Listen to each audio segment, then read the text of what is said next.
The Christmas break is here. New Year 2023, it's coming in hot.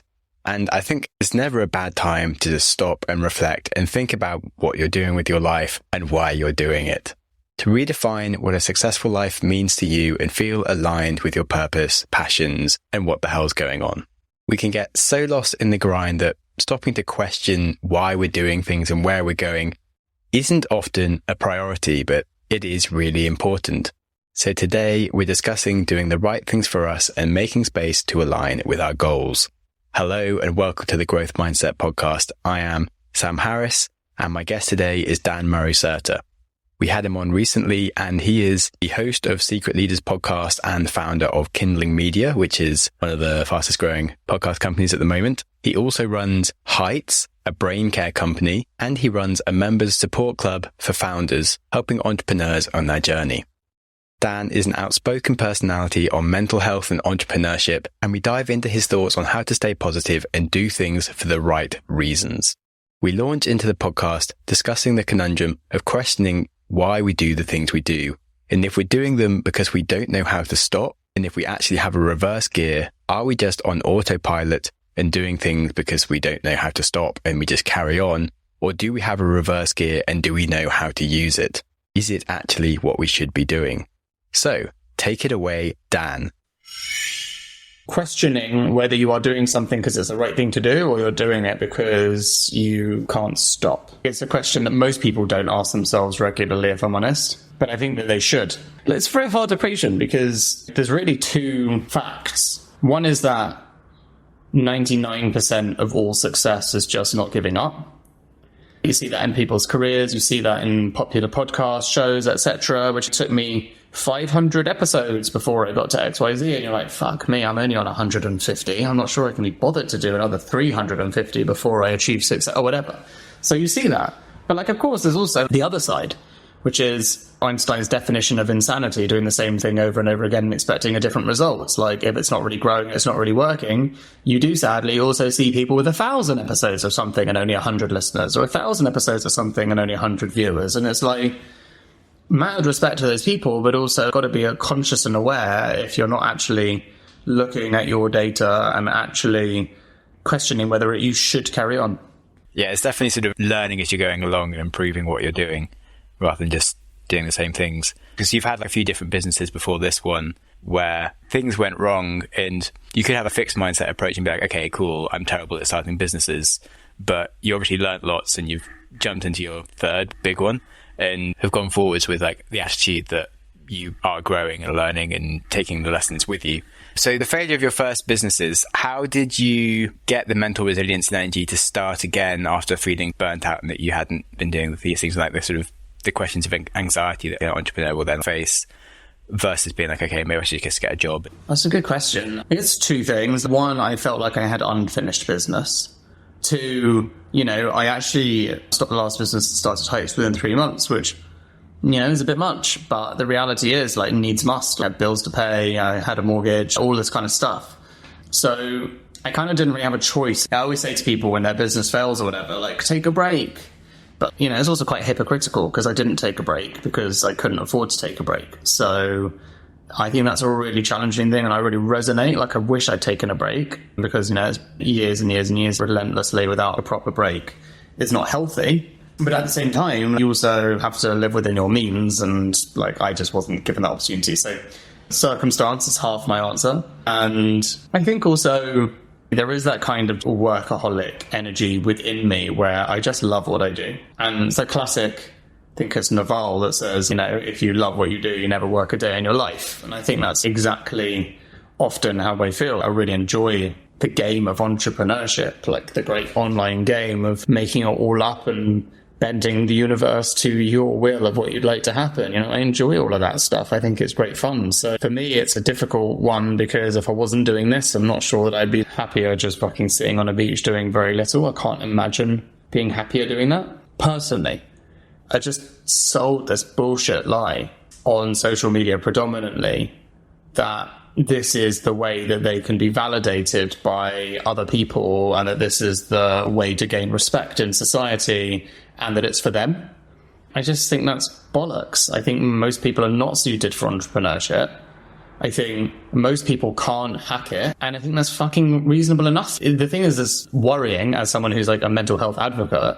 There's a massive difference between building resilience and also just having the genuine internal constitution in general to go on that kind of journey. Like for some people, building resilience in a journey like entrepreneurship is never going to help them. They were never suited to it. Maybe they should have been doctors or lawyers or a million of the other jobs. Maybe they should be fucking deep sea diving and discovering new species. But the problem is we've got to a point where so much on social media is about championing entrepreneurship that everyone feels like it's something that they should do. And the narrative is very pro, everyone should be an entrepreneur kind of thing. And I think it's a really dangerous narrative. And frankly, most logical people don't love uncertainty. That is basically the core reality that you need to be comfortable with as an entrepreneur, is like total uncertainty. Can you live amongst the chaos and the anxiety of not knowing what's going to happen? The people I respect the most are the ones who are like, I can't and I don't want to, and I'm actually great at my job, thank you. Fuck off, you boring entrepreneur. I'm like, yeah, good for you. Most of my employees were very talented. They wouldn't enjoy entrepreneurship. My wife, she's amazingly talented. She'd never want to be an entrepreneur. These are very common sense decisions, but I think it's a real challenge that people really gravitate towards a career path that frankly is probably very damaging to your mental health, because you'll never feel like you're enough. You never feel like you fit it. All of these things. So I just happen to be of the constitution and of the type, I think, that's well suited to entrepreneurship, because I like to get shit done. I make stuff up as I go along. I don't really enjoy rules. A lot of the classic things that are just quite useful to have are the way that I am anyway. So when you're like the break and did I take time off, all that stuff, I like, even if I'd have taken time off, I probably would have wanted to like tinker in some respect. So at the end of the day, that has its own problems, but it's the reality for me. One thing I do struggle with is that there's plenty of people that sort of identify themselves as saying that they couldn't necessarily have a normal job, which isn't necessarily a reason to jump into entrepreneurship just to solve that problem. But a lot of people who are entrepreneurs do identify with that statement. But I think the other thing is also realizing what you actually want to build and start, like actually really wanting to change something, really loving the problem and the customer that you're going to help. So I think with your latest business, it's really a part of like your identity, I feel, in terms of brain care, and it's a very personal story. Whereas what's happened with my latest business is that what I started was something that very more personal around podcasting, and it became something a bit less. It had to morph a few times. I realized that the business was not something that I was so keen on like running day to day, and lost a bit of my own sense of direction with it to get to where I am, and had to take some time to work out what I want to do. Do you think there's something within brain care as a concept that you're addressing with your current company, Heights, that you might want to focus on at some point, but more focused on entrepreneurs? I think I already do that to an extent. And the thing is, I do care a lot about entrepreneurs. It's my friendship group and it's my support group. So I do care about that audience a lot. And the data definitely suggests that they're one of the top 3 most affected professions in terms of mental health. But the flip side is, I think there's more important areas of society than entrepreneurs. I think entrepreneurs are an amazing force for society and for progress. And I think that entrepreneurship is possibly the greatest positive force for impact and change in the world, along with science, right? Science times entrepreneurship equals progress. But I still would safely say I think there's far more important groups who don't get the support and don't get the love and don't get the attention that are also worth thinking about in my career. So all of this is just to say I feel very much like I'm on a journey. I don't know where that path will take me, but I suppose I would be maybe surprised if an exponential amount of my future time is focused entirely on entrepreneurs, even though that's the thing that I know. I'd like to believe, let me be naive enough to believe that I care about something deeper. I don't know what that is yet, but I'd like to believe that I will at some point. I feel pretty confident that you'll have some other big things in the next sort of chapters of your life that you'll be caring about. But sticking with the concept of entrepreneurs, what would you say are your biggest lessons? It could be 2 lessons, it could be 5, I don't know, that you've learned to help you look after your mental health as an entrepreneur?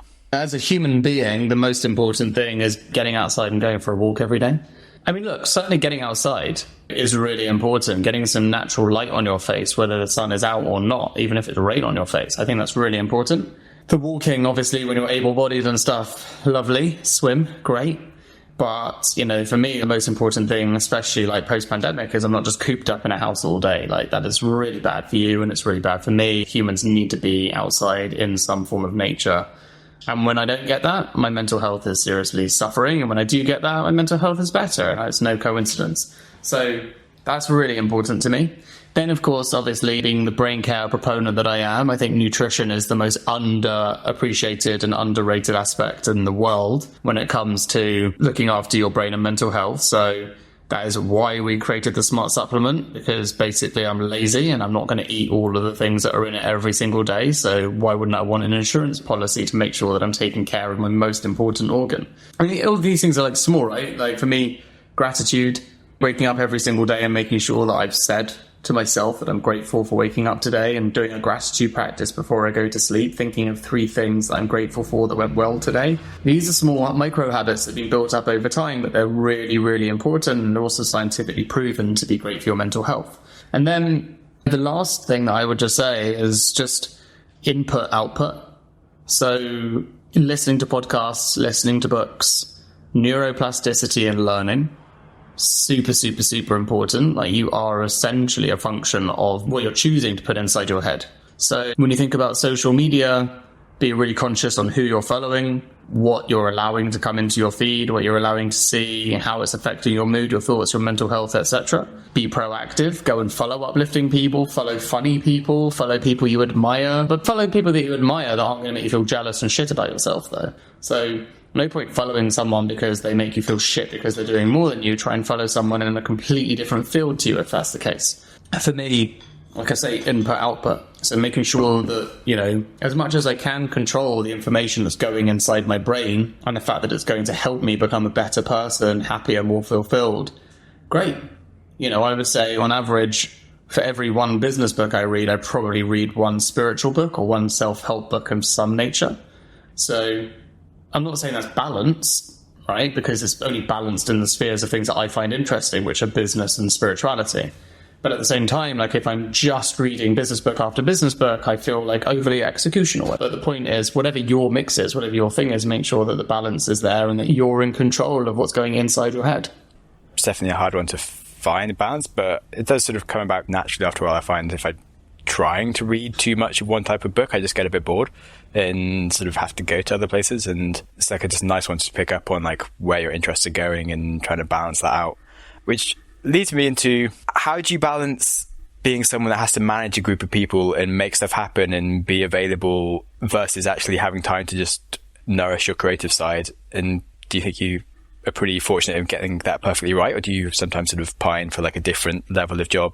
I would say I don't have enough time at the moment at all to be creative, so to speak. And the thing is, in life, you're not ever going to find perfect balance. You're either balancing towards something or you're balancing away from something. So I think you kind of have to figure out where you are on that spectrum at that time in your life, what you're choosing to optimize, and just the reasonable reality for that period about what you're going to be doing. So at the moment, I would say my creative process is completely stunted, probably my comedy stand-up shtick too. But why? Just I've got lots of other stuff going on and I've prioritized that. And at the end of the day, one of my pet hates is people that just go around saying they're too busy. Like, you wanted to do a podcast with me, I like you, I'm too busy for everyone else's podcast at the moment. I've said no to every podcast, but I'm not too busy to go on your podcast because, but it's a priority. So like I prioritize doing stuff. People will always be able to prioritize doing things with or for people that they like and respect. People will always be able to prioritize things that are clearly valuable in their business at that period of time. So as an example, probably around September, I'll probably do lots of podcasts and stuff. Why? Because media and amplification of heights is going to be a priority for the business. And if it's a priority for the business, it's a priority for me. So all of a sudden, if some random, reaches out to me on LinkedIn and is like, hey, do you want to come on my podcast? Previously it's like, no. Now I'll be like, yeah, sure, I'll have a conversation, see if it's worthwhile, right? Why? Because suddenly it's a priority. I'm no longer too busy to do podcasts because it's become a priority in my life at that time. So one thing I've learned from like very successful people too, that's super duper common. If you try and reach out to really successful people and ask them to go on your podcast, like most of the time they'll say no, right? But if they wrote a book, they'll reach out to you. They'd be like, hey, I'd love to come on your podcast. And you're like, wait, what? You fucking ignored me for the last 3 years. Like, I've got this book. And you're like, oh, okay. So you also understand that, like, it's very healthy and normal, right? People are either in that creative process where they're, like, blocking themselves off from media and speaking and all this kind of stuff to protect their time and get really good and focus on the thing. And then they go into this state where they're promoting and they're doing all the other stuff too. So as I get older and more experienced, I think I start to understand the ebb and flow of where you can make yourself available. You know, you're not really too busy, but like now your priority and my priority align. So now we're not too busy to do anything. Now our priorities match. So therefore, let's do this. And I think people really conflate busyness with priorities. I think people go around with this bollocks narrative that they're too busy for you, too busy for me, too busy for anything. And it's like, if that's actually true, then you're bad at prioritization and you should just sit down and think about what's important to you so you spend more of the time doing it so you make an impact. Or B, you're just kidding yourself and you're basically pretending it's the other person's fault that you're too busy, when in fact you're just not able to decide what's more important and you're not able to just say, this isn't a priority for me right now, so I'm not going to do it. Put that really well. This is really, really interesting, and thank you so much for prioritizing time to give me really in-depth insight into everything. Pleasure, Sam. Thanks so much for having me, mate. Thanks a bunch for Dan coming on the show to talk about mental health and doing things for the right reasons. Now, in the modern world, there is just an increasingly overwhelming amount of options that we can get lost over-examining everything we might do, which isn't healthy, but equally, it isn't healthy to just never stop and look to see what you could be doing. So now, if ever, is a good time to actually stop and take stock. I hope this gave you some food for thought around what you might want to think about with your life going forwards and how to think about where you're going. We'll be back with more content on how to think about your place on this earth over the holidays, so stay tuned. And on that, enjoy the week, enjoy the holidays, and remember, if you want to be happy in life, that starts with being happy today. So go easy on yourself, be nice to yourself, be nice to someone else. And if you feel like being nice to us, a good rating goes a long way. If you are unable to give a good rating right now, ask a friend who will. If neither of those options sound good, just wait for the show to improve. Ciao.